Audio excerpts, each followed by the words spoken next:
Tak, zdravím. Slíbil jsem Anice Dankové, že jí to ještě to vysvětlím, jak jsem to myslel. Takže teď se pouštím do toho videa takového krátkého, jenom taková reakce na diskuzi ohledně toho, co mi tam psala v tom posledním příspěvku. Jako já v podstatě s tím vším souhlasím, co tam píše, prostě za normální okolností samozřejmě vždycky taky tak postupuju.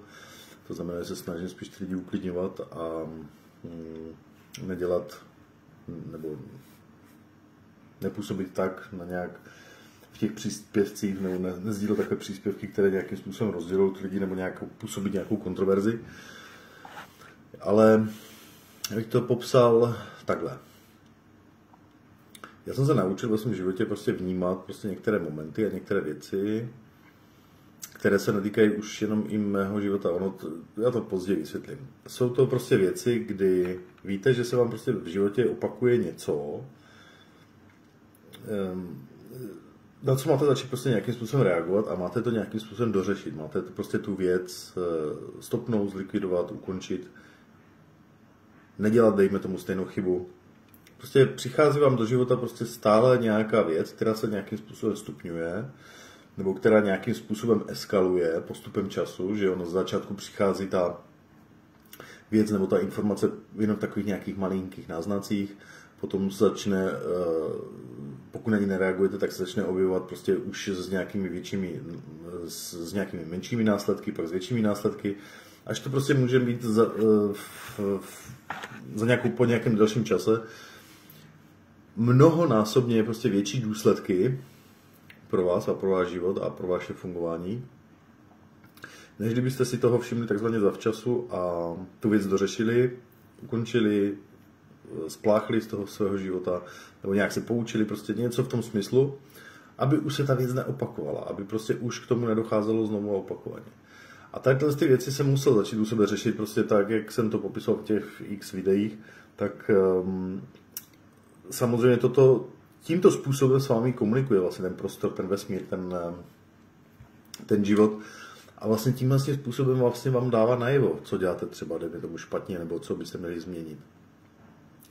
A toto jsem se naučil fakt na to reagovat velice rychle, abych prostě nedocházel prostě do takových nějakých velice tragických událostí nebo do nějakých velice nekomfortních situací, kdy prostě opravdu to v mém životě potom začíná být turbulentní, nebo nějak prostě musím vyvíjet potom nějakou obrovskou namahu, abych prostě to potom všechno nějak ustál, nebo duševně, aby mě to nějak moc extra nerozhazovalo. A když už jste takhle nastavení a už to vlastně dovedete u sebe dobře rozeznávat a vidíte prostě tu informaci prostě čistě jasně, kdy vám to chce něco prostě říct, že něco děláte špatně, nebo že něco je špatně, že by se to mělo změnit, tak potom to už perfektně dovedete detekovat tyto momenty, tyto věci i v tom celospolečenském měřítku. Pak to vidíte prostě.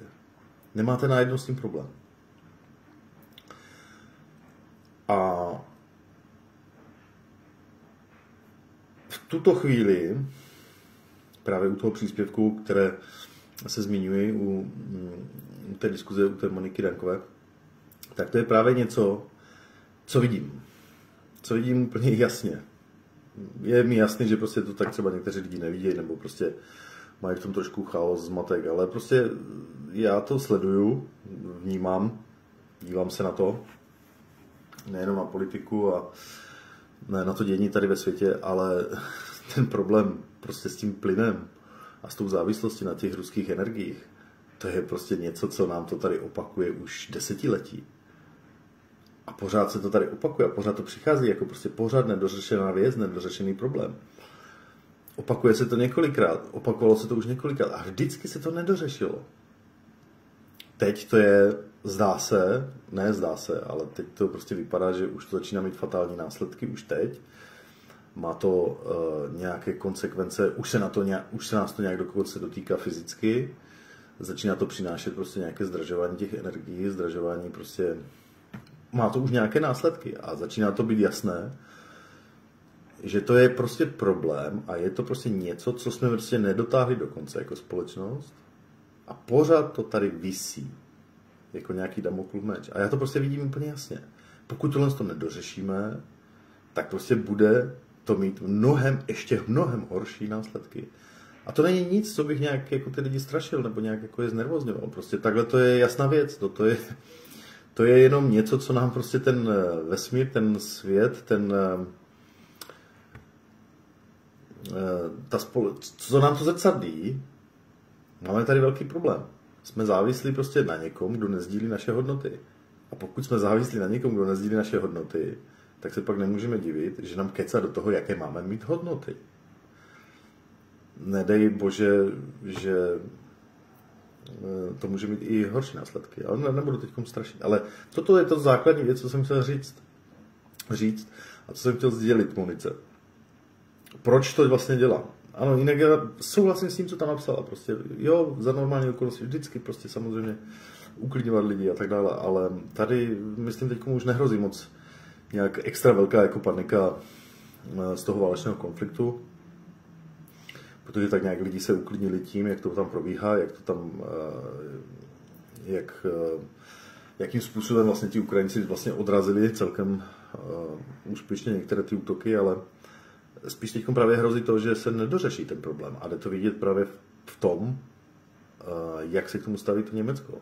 Jako je jasné, můžou tam být prostě věci s tím spojené, jakože vyčkává, jo, taková nějaká strategie vyčkávací, prostě chce, aby to mělo co nejmenší dopady prostě na to Německo. Jenomže tak, jak oni přemýšlí teď sobecky svým způsobem pro ně, aby to mělo co nejmenší dopady a pro tu Evropu a pro tu Evropskou unii, tak o to větší to má teď dopady na ty Ukrajince. Protože jednoznačně odstřížení od toho, to jsou miliardy euro, které tam prostě jdou. Jednoznačně prostě tady to odstřížení prostě povede k tomu, že prostě nebude mít prachy na to, aby vedl prostě tuhle válku. Nebude mít na tanky, nebude mít na střelivo, nebude mít na lidi, nebude mít na vojáky, prostě nebudou mít ty peníze, dojdou jim. A válka skončí okamžitě a bude klid. To, že to bude mít nějaké následky prostě pro Evropu a budeme se muset z toho nějakým způsobem zvírat a budeme muset hledat prostě nějakou tu náhradu v těchto energiích, no to je jim jasné. To jako asi všichni ví, to je už jasná věc. Ale ví se to už od roku 2009. Že to je problém a že to prostě s nějakým způsobem jsme měli řešit už tehdy. To, že jsme to neřešili, to je právě ano, to je to, co právě si teď poneseme ty následky z toho, že jsme to tehdy neřešili. Ale pokud to nedořešíme ani teď, tak dokdy je Putin u moci? Do roku 2036? Tak za dalších 10 let, protože dejme tomu teď ho nějakým způsobem se to odrazí a nějakým způsobem tam zaleze do díry zpátky na chvilku.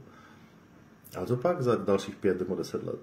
Pak ho tady máme nasáčkovaného prostě v Česku. Jako to je relevantní věc a na to musíme prostě přemýšlet. A na to musíme uvažovat. Takže takhle jsem to nějak myslel. A vnímám to jako prostě to varování, ten signál od toho vesmíru, od toho, zobrazuje se to už se to několikrát ukazovalo, že prostě to je problém. Opakuje se to pořád do kolečka, takže prostě už jsem na to zareagoval a začínám prostě to vidět, že teď, pokud se to nedotáhne do konce, nedotáhne se to do řešení toho problému, bude to mít mnohem fatálnější následky a zatím si prostě stojím a já to prostě vidím. Vnímám to tak, vidím to tak, hrozí to. To, jestli se to stane nebo ne, já doufám v to, že ne. A samozřejmě i tak věřím, ale proto na to upozorňuji, aby si i ty duchovní lidi v té naší skupině toto uvědomili, nebo aspoň jim to pomohlo si to uvědomit. To je asi tak všechno, co jsem k tomu chtěl říci, Moniko. Tak se loučím.